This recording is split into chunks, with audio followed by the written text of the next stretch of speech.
오늘 웨스트민스터 신앙고백서 강의 55번째 시간입니다. 제19장 하나님의 율법 우리가 또 함께 살펴보려고 하는데요. 지난주부터 지금 이제 하나님의 율법을 우리가 함께 봤는데요. 지난주에 1항과 2항을 했습니다. 오늘은 3항사항을 할 건데요. 자, 3항부터 먼저 읽어보겠습니다. 함께 읽겠습니다. 자, 시작. 하나님은 아직 미성숙한 교회였던 이스라엘에게 흔히 도덕법으로 불리는 이 율법 외에 의식법을 허락하셨다. 그 안에는 예표가 되는 여러 가지 의식이 포함되어 있는데 이것들은 부분적으로는 그리스도와 그분의 은혜와 행위와 고난과 축복을 예표하고 부분적으로는 도덕적 의무를 일깨우는 다양한 교훈을 가르치고 있다. 의식법은 신약시대에 이르러 모두 폐지되었다. 자, 웨스트민스터 신앙고백서 지금 이제 구원의 서정을 다루고 난 다음에 하나님의 율법에 대한 이야기를 합니다.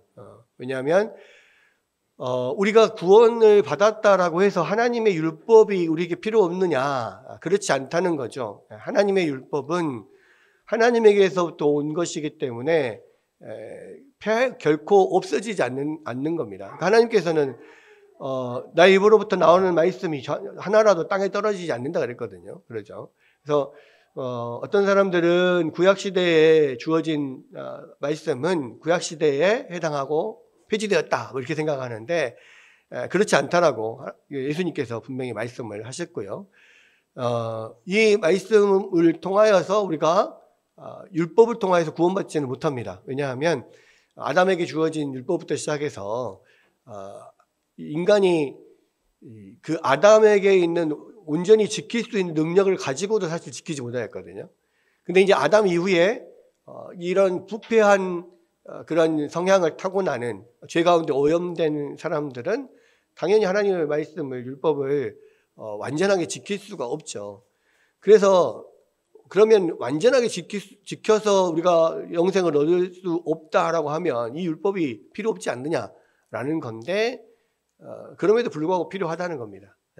그런 면들이 이제 우리가 그 율법을 완전히 지킬 수 없다는 것을 알고 중보자를 찾게, 예수 그리스도를 찾게 만드는 몽학 선생 역할을 하기도 하고 또 그것이 실제로 예수님을 통하여서 예수님 믿고 구원받은 백성에게 하나님께서 무엇을 원하시는가 또 그것을 우리에게 알려주고 우리가 그것을 열심히 또 따라가도록 그것을 통해서 계속해서 율법을 지킴으로 노력함으로써 예수 그리스도의 인격을 닮아가는 그런 면에서 우리 가운데 주어진 것이다 이렇게 볼 수가 있는데 이 하나님의 율법은요 모세에게 이제 처음에 아담에게 주어졌고 그리고 이제 모세에게 주어졌잖아요. 근데 점점 이제 뒤로 갈수록 더 구체적으로 주어집니다. 그러니까 아담에게 주어진 율법은 조금 희미했다면 모세에게 주어진 율법은 훨씬 더 구체적으로 주어지는데 그 율법의 종류가 있어요. 크게는 하나님의 율법을 도덕법, 그다음에 의식법, 시민법 이 세 가지로 나눕니다.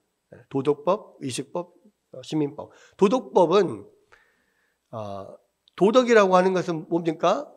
이렇게 하면 이것이 의로운 거야. 이렇게 하면 하나님이 기뻐하셔. 이게 도덕법이거든요. 근데 그것이 이제 바로 가장 도덕법을 대표하는 게 십계명이에요. 하나님께서 하나님을 향한 계명, 우리가 반드시 지켜야 될 하나님을 향한 계명, 1계명부터 4계명까지, 그다음 인간을 향하여 지켜야 되는 계명, 5계명부터 10계명까지. 이것을 구체적으로 이제 풀어서 나온 게 어떤 시민법인데, 이 도덕법은 모든 율법의 핵심입니다. 그래서 이 율법은 처음이나 지금이나 하나님께서 모세에게 주셨을 때나 지금 이 시대나 똑같이 우리가 지키고 그것을 지킴으로써 하나님을 영화롭게 하는 또 하나님을 기쁘시게 하는 그런 법이라는 말이에요. 그래서 이 도덕법은 폐지되지도 않고 없어지지도 않아요. 계속 영원합니다. 그런데 모세가 받은 율법에는 이 도덕법만 있는 게 아니라 의식법도 있어요. 지금 이제 3항에서 나오는 게 의식법인데, 도덕법이라고 불리는 율법에 의식법을 허락하셨다. 그런데 이 의식법이 뭐냐면 제사법이에요. 제사법. 근데 이 제사법은 하나의 예표죠. 궁극적으로는 우리의 모든 죄를 위해서 예수님이 그 온전하신 하나님이신 예수님께서 그 보배로운 피를 흘려주셔야만 우리의 모든 죄값을 대신하게 되는 건데, 근데 이제 예수님이 오시기까지, 즉 여자의 후손이 오기까지 그동안에 그 여자의 후손 예수님을 기다리면서 예수님이 오시면, 중보자가 오시면 어떻게 우리를 죄값을 치를 건가에 대해서 하나의 그림으로, 모형으로 보여주는 게 제사법이에요. 그래서 동물을 잡아서 피를 흘리고 뭐 그렇게 하나님 앞에 뭐 여러 가지로 이 제사를 지내는 거. 이 모든 제사의 내용은 사실은 예수 그리스도께서 하실 일을 미리 보여주는 겁니다. 그래서 이제는 예수님이 오시고 나서 예수님께서 모든 그런 단번에 그 모든 제사를, 죄값을 치르고 제사를 완전히 끝내셨기 때문에 더 이상은 이 동물을 잡아서 피를 흘리는 이런 제사는 필요가 없어진 거죠. 그래서 진짜가 오면 예고편은 이미 이렇게 아무 의미가 없어지는 겁니다. 그런 면에서 이 의식법은 예수님이 오신 이후로 다 폐지가 돼요. 그래서 더 이상은 예수님이 오신 이후로는 더 이상은 동물을 잡아서 제사를 지낼 필요가 없어지는 거예요. 그 부분을 지금 이야기를 하는 거고요. 그 다음에 사항 한번 읽어볼게요. 사항 한번 읽어봅시다. 자, 사항 5항 함께 읽어봅시다. 시작. 하나님은 정치체제를 구축하고 있던 이스라엘에게 여러 가지 사법적인 율법을 허락하셨다. 이런 율법들은 그들의 국가와 더불어 모두 사라졌기 때문에 법률적 공정성이 요구하는 것 외에는 더 이상 아무런 구속력을 발휘하지 못한다. 이게 이제 시민법이에요. 그러니까 이제 약간 사법적인 재판에 관련된. 그러니까 이 시민법은 그 나라가 없어졌기 때문에, 그 이스라엘이라고 하는 당시 나라가 없어졌기 때문에 더 이상 그것도 우리에게 필요가 없는데, 그러나 그럼에도 불구하고 법률적 공정성이 요구하는 것은 남아있다라는 이 말은 무슨 말이냐면 그 안에 적용된 원리는 남아있는 거예요.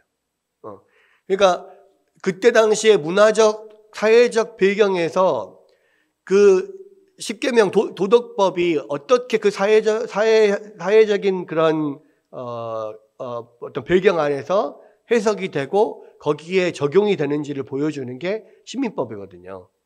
그래서 뭐 여러 가지 재판에 관한 것들, 이것은 만약에 뭐 도둑질을 했으면 몇 배를 그것들을 갚고 뭐 어떤 죄를 받고 어떤 벌을 받아야 되고 막 이런 것들이 있잖아요.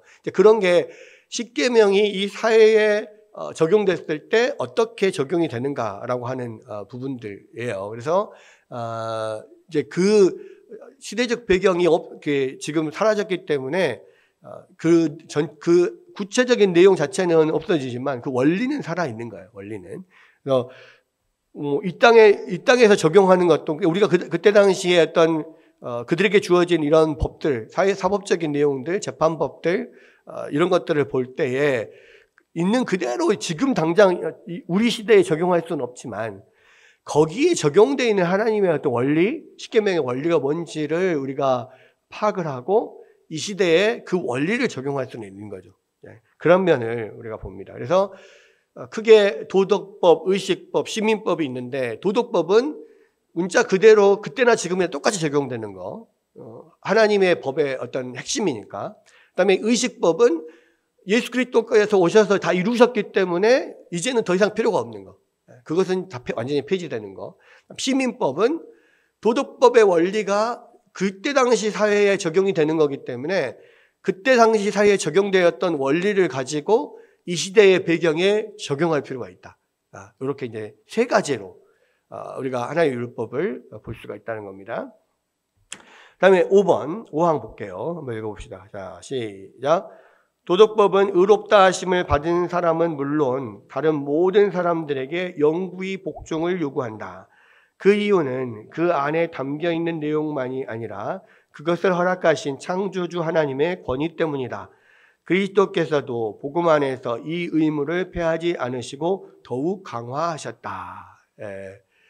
그러니까 예수님께서도 이 도덕법 10계명은 폐하지지 않았다라고 하고, 내가 율법을 폐하려고 온지 않느냐? 아니다. 오히려 그것을 더 완성하러 왔다. 그렇게 말씀을 하셨죠.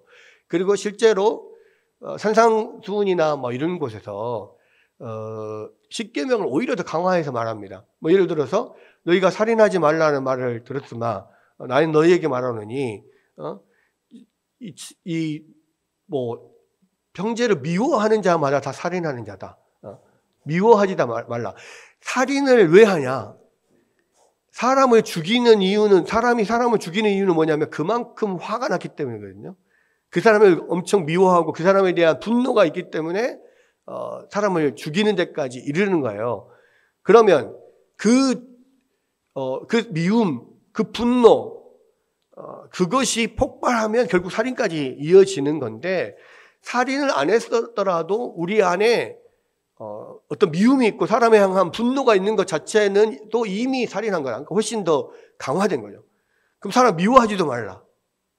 사람을 미워해서 분노를 터뜨리지 마라. 뭐 이런 것들 더 강화된 거죠. 뭐 간음하지 말라는 말을 들었으나 나는 너희에게 명하노니, 마음속으로 그런 음흉한 마음을 품는 것 자체로서 이미 간음한 거다. 훨씬 더 강화됐죠. 강화되어서 그런 표현이 됩니다. 그래서 이 도덕법은 하나님이 주셨고 예수 그리스도께서 더 강화해서 우리 가운데 주신 거기 때문에 그만큼 지금도 여전히 유효하고, 5항에서 우리가 봐야 될 것은 뭐냐면 신자들에게 유효할 뿐만 아니라 믿지 않는 불신자들에게도, 모든 인간에게 다 유효하다는 거예요. 그래서 그 어떤 사람도 이 10계명에서 자유할 수 없다. 왜? 모든 사람, 믿는 사람이나 믿지 않은 사람이나 다 하나님이 만드신 피조물이니까. 창조주이신 하나님께서 모든 피조물들에게, 모든 인간들에게 원하시는 바이기 때문에, 이게 예수님을 믿든지 안 믿든지 간에, 하나님을 알든지 못 알든지 간에 반드시 인간은 이것을 지켜야 될 의무가 있고, 하나님께서 이런 면들은 사실 우리의 마음 가운데 새겨주셨죠. 그래서 하나님 사랑, 이웃 사랑, 이런 면들이 하나님을 알지 못해도 그 안에 새겨져 있어요. 그래서 직접적으로 우리가 전도를 받고 예수님을 알게 되고 하나님을 알게 돼서 믿지 않는 사람에게도 무언가 그 안에, 종교가 없는 사람에도 뭔가 그 신적인 존재에 대한 경외심, 어떤 이런 면들이 남아있다는 말이에요. 그것을 뭐 신의식이라고 말하기도 하는데, 그런 것들이 그 안에 심어져 있고, 우리가 그것을 배우지 않아도 부모님을 공경해야 된다라고 하는 것은 나름대로 마음 가운데 어떤 새겨져 있는 면이란 말이에요. 그렇죠. 그래서 굳이 안 배워도 부모를 어렸을 때부터 나를 키워주고 먹여주고 그렇게 사랑해주는 부모를 따르고 말씀을 듣고 그런 것들이 어려서부터 본능적으로 그게 되는 이유는 뭐냐면 우리 안에 하나님께서 주신 마음이 있단 말이에요. 마음 가운데 새겨주신. 누군가 거를 도둑질하고 누구를 이렇게 상해를 입히거나 뭐 이런 것들, 거짓말하는 거, 그게 이 10계명으로 배우지 않아도 우리 마음 가운데 그게 나쁘다는 것을 알아요. 왜 그러냐면 하나님이 그 안에, 그 마음에 그러한 거를 양심에 심어주셨으니까. 그렇기 때문에 이 모든 것은 하나님을 아는 사람이나 모르는 사람이나 모든 피조물이라면 다들 이러한 이 도덕법에 영구히 복종해야 될 의무가 있다는 말이에요. 그렇기 때문에 나는 몰라서 그랬습니다. 아니요, 핑계할 수 없어요. 로마서에서 그 이야기 하잖아요. 누구든지 다 하나님을 아는 지식을 마음 가운데 심어주셨기 때문에 몰랐다고 아무도 핑계할 수 없다. 그렇게 이야기를 하거든요. 그 이야기입니다. 그래서 여기에 모든 피조물들이 다 영구히 복종을 해야 한다. 이런 이야기가 있습니다. 사항우항이 그 이야기인데 이제 그 설명을 보겠습니다.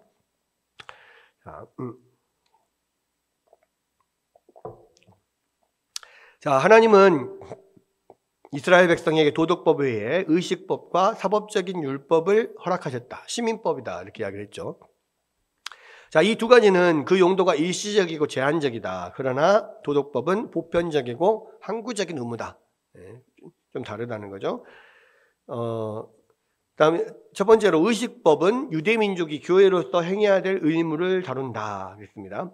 자, 이 율법은 하나님을 예배하면서 지켜야 될 의식과 규례를 규정했습니다. 이게 하나님 앞에 제사를 지내는 법이죠. 하나님이 정확하게 그것을 하나님께서 이렇게 만들어 주셨죠.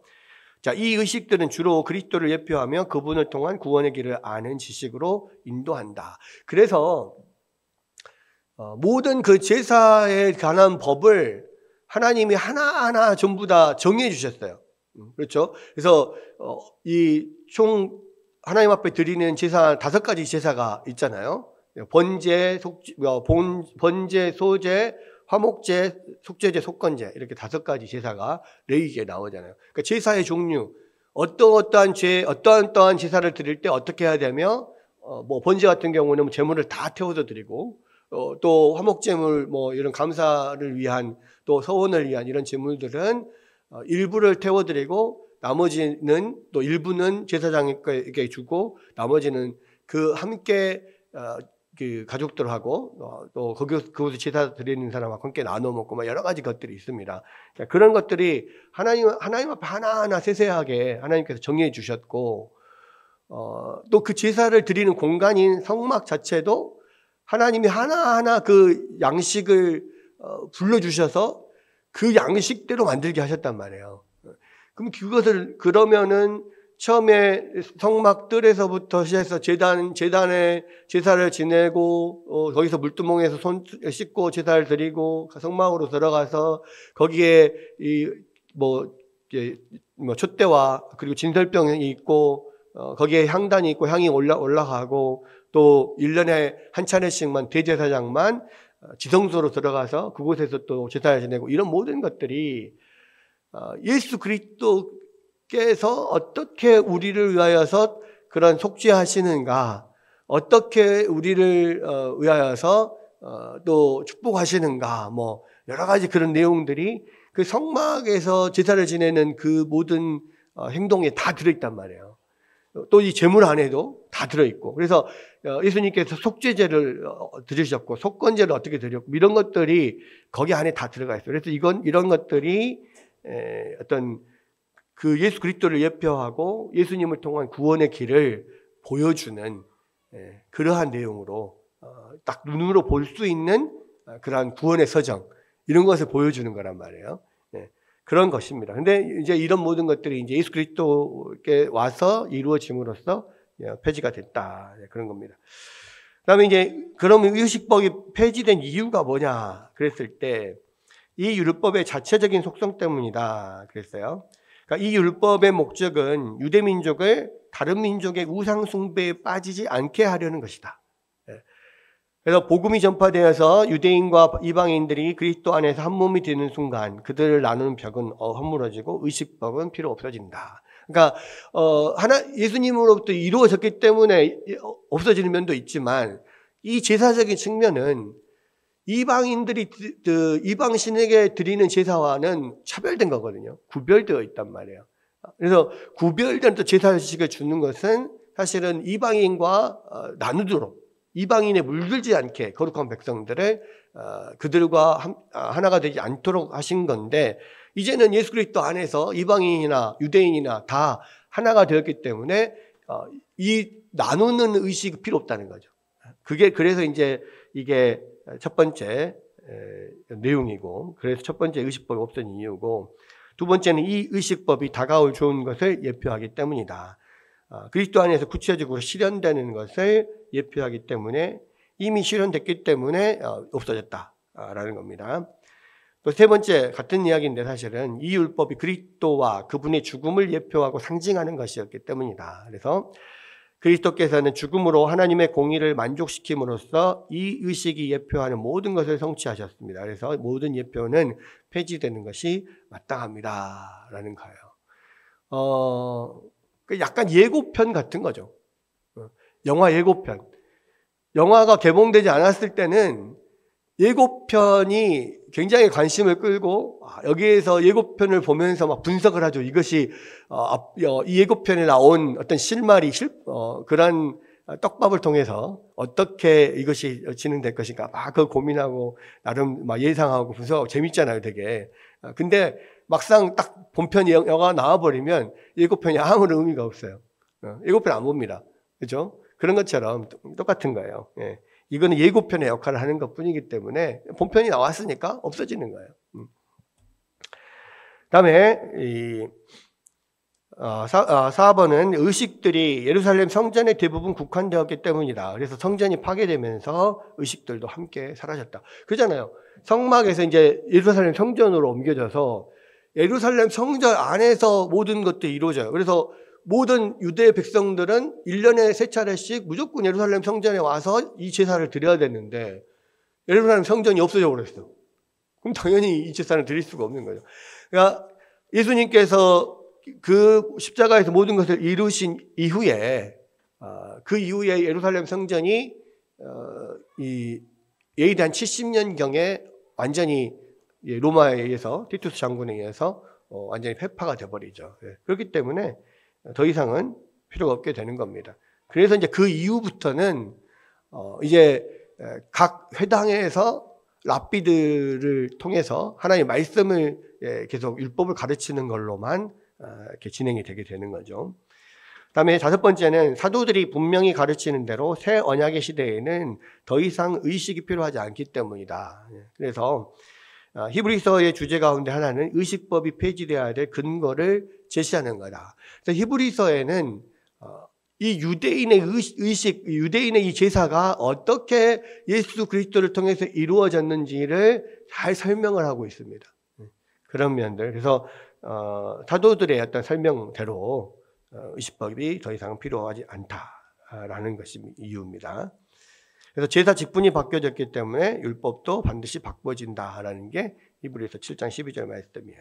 이게 이제 의식법에 관한 거고, 두 번째 사법적인 율법, 시민법이라고도 하는데 유대민족이라는 국가체제에 국한되어서 국가를 통치하기 위한 법률적인 성격을 띱니다. 그래서 이 율법이 폐지되어야 되는 이유는 유대민족의 정치체제가 독특한 성격을 지니고 있었기 때문입니다. 그러나 모든 민족에게 공통되는 자연법적 법령은 여전히 유효합니다.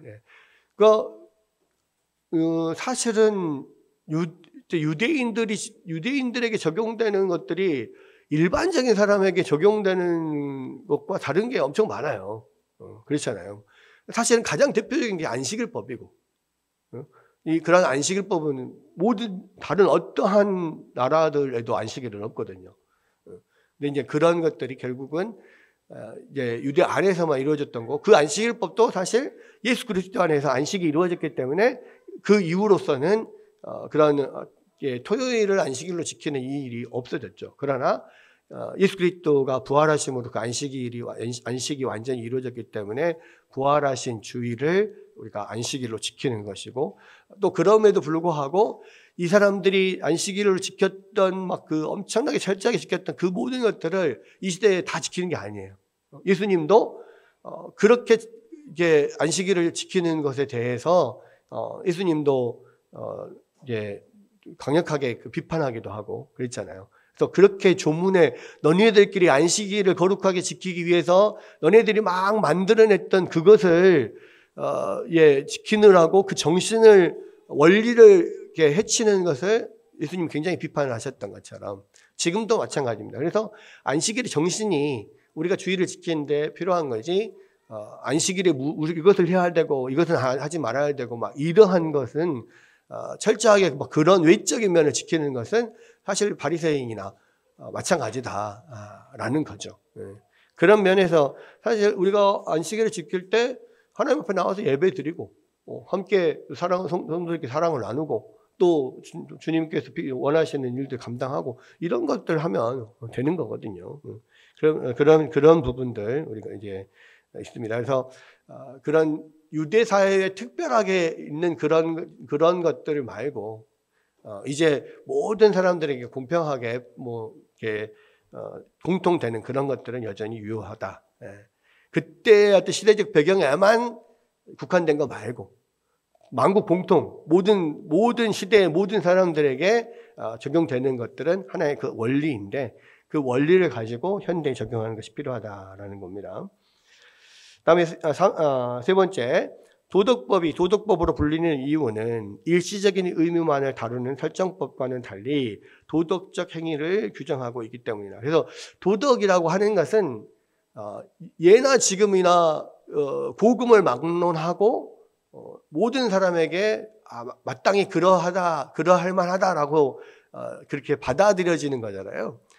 그래서 이 설정법이라고 하는 것은 제가 법을 안 배웠기 때문에 잘 모릅니다. 근데 보니까 이제 임시적으로 어떤 조건 안에서 생기는 어떤 법인 것 같아요. 그런데 그런 것 말고 완전히 시간과 장소와 시대와 어떤 나라와 장소와 상관없이 모두에게 적용되는 것, 이런 것이 그렇기 때문에 도덕법이라 한다는 거예요. 그래서 이 율법은 시간과 장소에 구애받거나 하나의 국가나 민족에게 국한되지 않는다. 만국 공통, 고금 공통 이런 거.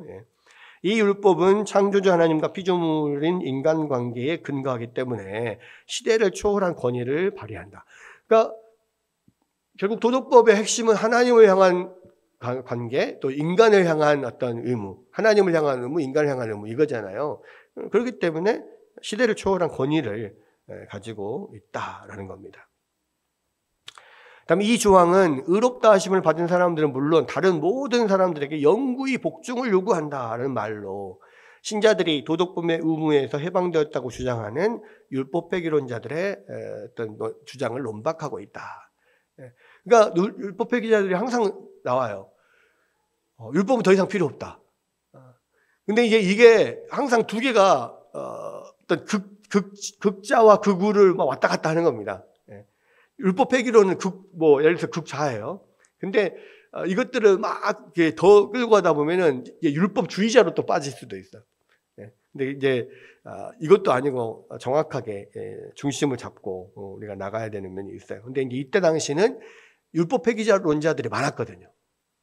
그래서 이미 우리는 그리스도 안에서 자유함을 얻었기 때문에 율법 안 지켜도 된다. 다 폐기됐다 이렇게 하는데 그렇지 않다는 거예요. 도덕법은 폐기된 것도 있고 시대에 필요 없는 것도 있고 꼭 필요한 것도 있고 원리를 적용해야 될 것도 있고 이런 다양한 게 있다라는 거예요. 물론 신자들은 언약의 형태로 주어진 도덕법으로부터는 온전한 해방이 되었습니다. 이 말은 무슨 말이냐면은 이거를 지키면 네가 영생을 얻을 것이다 이게 아니란 말이에요. 언약의 형태는 이렇게 하면 이렇게 한다잖아요. 이것을 지키면 너가 복을 받고 이것을 지키면 영생을 얻고 이건 아니에요. 그러나 이것은 하나님의 어떤 성품 안에서 하나님과의 관계와 인간의 관계 안에서 하나님 가장 우리 가운데 원하시는 거기 때문에 이것을 열심히 지키고 따라서 하다 보면 하나님을 닮아가는 하나님 거룩한 성품을 닮아가는 그런 면들이 있을 수가 있고 이것을 하나님 기뻐하시는 거라는 거죠. 이것을 꼭 해야만 하나님의 자녀가 되는 게 아니라 하나님의 자녀니까 이것을 해야 되는 거예요. 이런 의미인 거예요. 그래서 언약에서 해방이 되었다는 것은 이것을 지켜야 하나님의 자녀가 된다 이게 아니라 하나님의 자녀가 이미 되었다. 그래서 해방되었죠. 그러나 하나님의 자녀답게 살 수 있는 품위 유지를 해야 된단 말이에요. 그것을 위해서 주어지는 거. 이런 면들을 알 수 있습니다. 그러나 중보자이신 그리스도 안에서 여전히 이 율법을 삶의 규칙으로 받아들여야 합니다. 그러니까 구원을 얻는 것은 중보자인 그리스도 안에 있을 때 구원을 얻어요. 근데 이 안에서 그냥 그럼 내 마음대로 살아가냐? 아니라는 거죠. 하나님이 원하시는 대로 내가 살아가고 주님을 닮아가는 삶을 사는 그런 면이 돼야 되고 그것이 나의 삶의 규칙이 돼야 된다라는 겁니다. 자, 내가 하나님께는 율법 없는 자가 아니요 도리어 그리스도 율법 아래에 있는 자이나. 그렇죠. 그리스도 율법 아래에 있어요, 우리가. 내가 율법을나 선지자를 폐하러 온 줄로 생각하지 마라. 폐하러 온 것이 아니라 완전하게 하려 함이라 말씀하셨고요. 그리스도께서 완전한 복종을 통해서 언약으로서의 도덕법을 모두 성취하셨고 자기 백성에 대해서 끔찍한 고난을 다 당하셨다. 예수님이 이미 이것을 다 이루셨어요. 우리는 그 예수님의 안에서 그 언약이 지켜진 것으로 우리가 받아들여지는 것이죠. 그리스도께서는 이제 하늘의 계명을 완전한 의미의 규칙으로 제시하시고 가장 설득력 있는 동기를 부여하셨다 그랬습니다. 로마서 3장 31절 그런즉 우리가 믿음으로 말미암아 율법을 파기하느냐 그럴 수 없느니라 도리어 율법을 굳게 세우느니라. 왜냐? 율법이 필요 없는 게 아니에요. 지금도 여전히 율법이 필요하고 지금도 여전히 그 율법을 지키면 영생을 얻어요. 근데 그게 내가 지킬 수 없어서 예수님이 대신 그것을 이루어서 우리가 그 안으로 들어가는 거죠. 그래서 율법이 필요가 없는 게 아니라 오히려 예수님이 완전하게 지키신 율법 안에 내가 들어가서 그 율법을 붙잡고 살아가는 것이고 그래서 더 예수님으로 인하여서 우리가 율법 안에서 사는 삶이 더 굳세게 세워지는 거죠. 그런 의미입니다. 자, 신자들에게 도덕법은 더 이상의 언약의 기능은 하지 않으나. 그러니까 언약이라는 게 그거예요. 이거 하면 구원받는다. 이거 하면 복받는다. 근데 그것은 아니지만 그 내용과 권위는 여전히 변함없이 동일하다. 왜? 하나님이 당신의 거룩하신 성품으로 우리에게 원하시는 말을 주신 것이니까 당연히 그 권위와 내용은 변함없이 동일합니다. 자, 율법은 하나님과 인간 사이에서 이루어진 언약의 형태를 띠기 전까지만 해도 인류의 첫 조상을 위한 단순한 삶의 규칙이었다. 그러니까 이것을 지켜라, 이렇게 해라, 저렇게 해라, 막 엄청난 그런 까다로운 조건들이 나오는 것은 인간이 범죄한 이유거든요. 그러니까 이 많은 규칙들, 많은 이 율법들을 이걸 딱 보면 우리가 이걸 어떻게 다 지키지? 이렇게 되는데 이 인간이 범죄하기 전에 범죄하기 전에 아담은요, 그것이 하나도 어렵지 않았어요. 그냥 당연한 삶의 규칙이었다고. 그냥 뭐 하나님 기뻐하시고 그냥 그렇게 하는 거야. 그러니까 굳이 이렇게 해라 저렇게 해라 막 이렇게 율법으로 안 정해져 있어도 아담은 그냥 자연스럽게 하나님 앞에 순종하고 하나님을 기뻐하고 하나님께서 맡기신 사명을 잘 감당하고 그렇게 살았다는 말이에요. 그냥 첫 조상을 위한 단순한 삶의 규칙이었어요. 그냥 뭐 그렇게 사는 거예요. 굳이 신경 안 써도 다 하는 거예요. 할 수 있었던 거예요. 그래서 그 어떤 하나님이 인간에게 원하는 그냥 그런 삶의 규칙이었기 때문에 당연히 그 언약의 기능은 없어졌어도 그 내용은 하나님이 인간에게 원하시는 거 당연한 삶의 어떤 이상적인 규칙으로서 있는 거니까 우리가 여전히 그것들은 남아 있다는 거죠. 그래서 그 기능을 여전히 우리 안에서 도덕적 행위의 규칙으로서 우리에게 주어지고 있는 겁니다. 그래서 결국은 우리가 이제 구원을 받고 생명을 얻는다라고 하는 것은 처음 우리가 처음 그 에덴 동산에서 아담이 살았던 그 삶으로 다시 돌아가는 거거든요. 그러면 그것을 돌아가기 위한, 그러니까 에덴에 어쨌든 돌아가기 위한 언약으로서의 그런 기능을 예수님께서 대신 하셨단 말이에요. 그러면 에덴으로 우리가 들어갔어요. 에덴으로 돌아갔어. 그러면 에덴에서 아담이 살던 대로 사는 것처럼 살아가는 것이 마땅한 거거든. 근데 우리는 예수님을 믿고 그 예수님의 믿음 안에서 이런 에덴으로 돌아갔는데 그 안에서 아담이 살던 그런 어떤 삶을 사는 게 아니라 여전히 죄악을 물든 내 마음대로 산다. 그러면 그 에덴이 되냐고. 아니거든요. 그렇기 때문에 이 예수 그리스도를 통해서 우리가 믿음으로 에덴으로 들어갔다. 그러면 그 안에서 하나님 자녀답게 하나님께서 원하시는 그대로 살아가는 그런 면들이 필요하고 그래서 우리 삶의 규칙으로 율법을 하나님의 말씀을 우리가 지키면서 그 안에서 또 주님의 은혜를 누리면서 살아갈 의무가 있다라는 거예요. 예. 그래서 이제 이게 사망상 5항까지 우리가 함께 살펴봤고요. 6항, 7항은 우리가 다음 주에 할 겁니다. 근데 보니까 6항이 엄청 많아요. 그래서 이게 6항이 지금 가득 찬 두 장이 6항이거든요. 네. 다음 주에는 이제 6항, 7항 이렇게 한번 하도록 하겠습니다. 네, 다시 한번 정리하자면은요, 하나님의 율법은 우리가 예수 그리스도를 믿음 이후에도 반드시 필요하다. 그리고 하나님의 율법은 크게 도덕법, 의식법, 시민법 또는 사법적인 율법 이 세 가지로 나누는데, 도덕법은 십계명을 중심으로 한 하나님의 뜻이고 여전히 뭐 그때나 지금이나 동일하게 적용되는 것이고요. 그다음 의식법은 예수 그리스도의 어떤 중보자의 어떤 죽음과 그런 피 흘림의 어떤 의미 이런 것들을 나타내는 예표니까 예수님이 오신 다음에는 그것은 다 없어졌다. 그리고 시민법 또는 사법적인 율법은 그 당시의 배경에서 어떤 필요한 것들이 도덕법이 적용된 건데 지금은 그대로 우리가 받아들여서 사용하면 안 되는 거고 거기에 나타난 원리를 우리가 가지고 이 사회에 적용해야 된다. 이런 내용들 우리가 살펴봤습니다.